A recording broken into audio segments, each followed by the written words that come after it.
Eighth Hindi grammar. Lesson है 7वां, विराम चिन्ह तथा भेद। विराम चिन्ह किसे कहते हैं, इनका परिचय दीजिए। विराम चिन्ह वो होते हैं, बोलते समय हम सब कुछ एक ही गति से नहीं बोलते, एक वाक्य के मध्य कहीं कहीं कुछ क्षणों के लिए रुकते हैं। इस प्रकार के वाक्य के समाप्त होने पर रुकना पड़ता है, इसी रुकने को विराम कहते हैं। इस विराम को प्रकट करने के लिए हम जिन चिन्हों को लिखते हैं उन्हें विराम चिन्ह कहते हैं। अब ये पूर्ण विराम ब्रैकेट के अंदर देखो ये है, तो वाक्य की पूर्ति की सूचना देने वाले चिन्ह को पूर्ण विराम कहते हैं।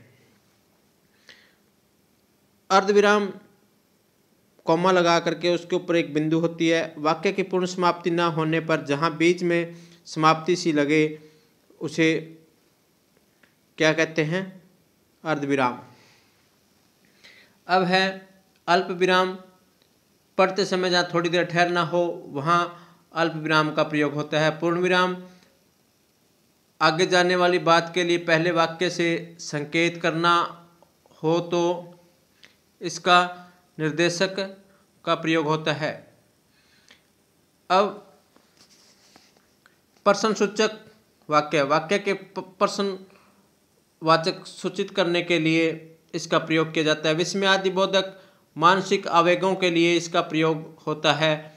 निर्देशक किसी शब्द के भाव को साफ स्पष्ट करने के लिए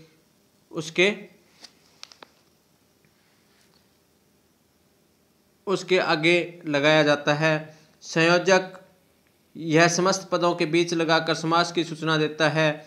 कोष्टक किसी बात को स्पष्टीकरण के लिए उसका अर्थ वाक्य का अंग ना बनाते समय इसमें लिखा जाता है।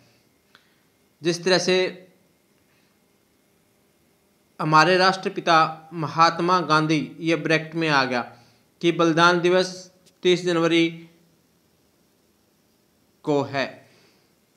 उदाहरण चिन्ह तो ये इन्वर्टेड कॉमा बोलते हैं जिसको, जब किसी वक्ता या लेखक की उक्ति को ज्यों का त्यों उद्धृत करना हो तो है।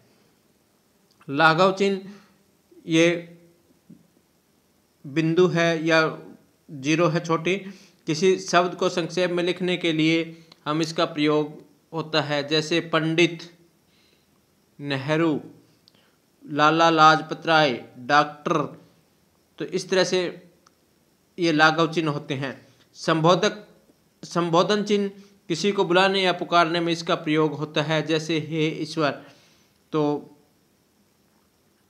इसमें है। अब निम्नलिखित चिन्हों का प्रयोग करते हुए पुनः लिखिए। अब देखिए, नारद ने कहा कैसे भेजता है, चपरासी सो रहा है। अब इसके अंदर देखिए, नारद ने कहा कैसे भेजता है, चपरासी सो रहा है। क्या आपके सिर में दर्द रहता है, एक गोली लीजिए और सिर दर्द गायब। कैसा बोला, अम्मा जी से कहोगे तो मैं बहुत मारूंगा। तो ये हे प्रभु अब तो हमारा उद्धार करो। नेताजी का नारा था, तुम मुझे खून दो मैं तुम्हें आज़ादी दूंगा। छी, कितनी गंदगी फैला रखी है। अध्यापक ने कहा कल स्कूल बंद रहेगा। अब पंकज ने पूछा क्या नाम है आपका। डॉक्टर अब्दुल कलाम बहुत बड़े वैज्ञानिक थे। तो ये आपके विराम चिन्ह तथा भेद थे, ये मैंने करवा दिए हैं। आपने कॉपी पर भी करने हैं और याद भी करने हैं, और इसके बाद ये प्रैक्टिस भी करने हैं, आपको दे भी रखे हैं। अब पूरी की पूरी एक्सरसाइज है वो मैं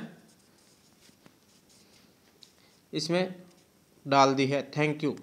बिंदु है या जीरो है छोटी, किसी शब्द को संक्षेप में लिखने के लिए हम इसका प्रयोग होता है। जैसे पंडित, नेहरू, लाला लाजपत राय, डॉक्टर। तो इस तरह से ये लाघव चिन्ह होते हैं। संबोधन चिन्ह किसी को बुलाने या पुकारने में इसका प्रयोग होता है। जैसे हे ईश्वर। तो इसमें है।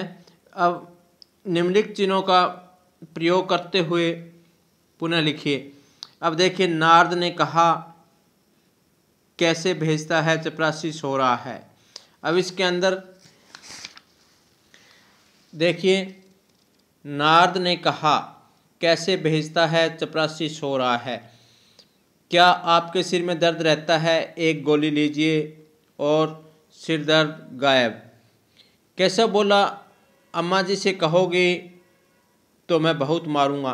तो ये, हे प्रभु अब तो हमारा उद्धार करो। नेताजी का नारा था, तुम मुझे खून दो मैं तुम्हें आज़ादी दूंगा। छी, कितनी गंदगी फैला रखी है। अध्यापक ने कहा कल स्कूल बंद रहेगा। अब पंकज ने पूछा क्या नाम है आपका। डॉक्टर अब्दुल कलाम बहुत बड़े वैज्ञानिक थे। तो ये आपके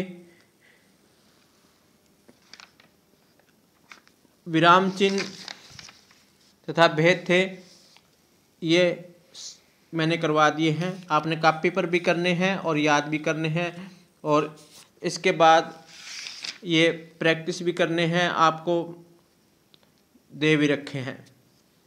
अब पूरी की पूरी एक्सरसाइज है वो मैं इसमें डाल दी है। Thank you.